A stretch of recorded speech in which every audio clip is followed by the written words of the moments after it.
Madam, checkpoint security. Many Singaporeans use the land checkpoints at Woodlands and Tuas frequently, whether to go for short leisure trips or to buy cheap pharmaceutical drugs. At Woodlands checkpoint in particular, the government has indicated that 300,000 persons and 130,000 vehicles pass through each day. It is a very challenging operational task to coordinate the roles and responsibilities of the various agencies responsible for checkpoint security, namely ICA, Police, Customs, Central Narcotics Bureau, Land Transport Authority and the Auxiliary Police. We do not know how many unauthorized entries of persons into Singapore have taken place. Even though the government indicated that there had been about 25 cases in the 3 years up to 2013, we know of the highly publicized breaches in 2014, but we do not know how many intrusions were undetected. It was announced in April 2014 that a ministerial-level committee was commissioned to comprehensively review the security measures at checkpoints and identify any systemic issues and rectify them. I have not read any statement issued publicly about what the committee has found or recommended.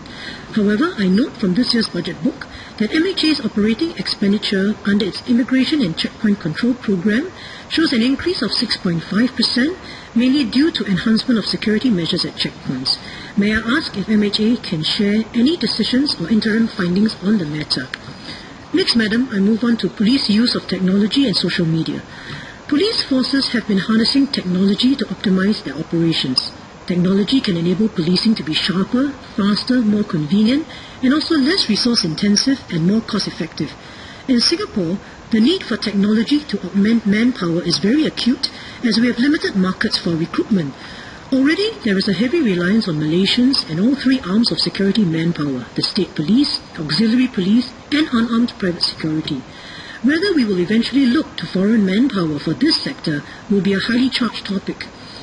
In a 2013 study by consulting firm Accenture entitled Preparing Police Services for the Future, 6 Steps Towards Transformation, it was noted that across 17 police services in 16 countries, 3 core trends in policing had emerged.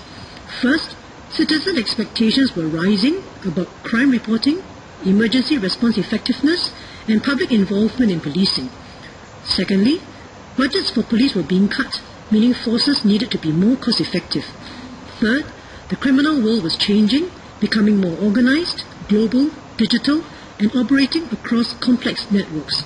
To meet these trends, 6 transformational strategies were proposed, which included engaging citizens, empowering officers, and optimizing ways of working. Using technology and social media can help engage citizens, aid investigations and gather intelligence.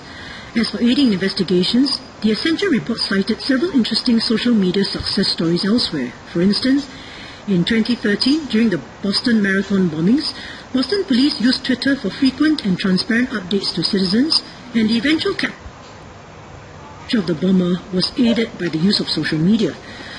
As for optimizing ways of working, another report surveying UK police forces noted that mobile technologies enabled sharing of real-time analysis and the capture of suspect information while it was fresh in the minds of victims and witnesses. Officers in the UK could record electronic witness statements and send back complete information to central databases in less than a minute without having to return to the police station. In Belgium, the adoption of smartphones apparently reduced administrative processes per statement by 20 minutes, equivalent to 30 man-days in a year. Such technologies enabled officers to spend more time on the ground instead of devoting time to office tasks. The public too benefited, as they would have otherwise had to travel at their own expense to police premises to be interviewed. Monitoring social media also enabled investigators to solve crimes when groups of interest discuss plans and movements. While technology and social media clearly bring benefits to policing, there are also some pitfalls. One is information overload, where too much data is being fed to officers that they are unable to interact meaningfully with it. The other concern relies so much on technology so as to be de-skilled, that is, instead of police working on the ground and developing skills and experience in searching for information, they manage by remote control, blindly following information drawn from systems. Has the ministry assessed what manpower savings or cost efficiencies have been derived from such use of new technologies and how our policing capabilities have been enhanced? What new initiatives can we expect, and how will the police guard against their officers being de-skilled by over-relying on technology?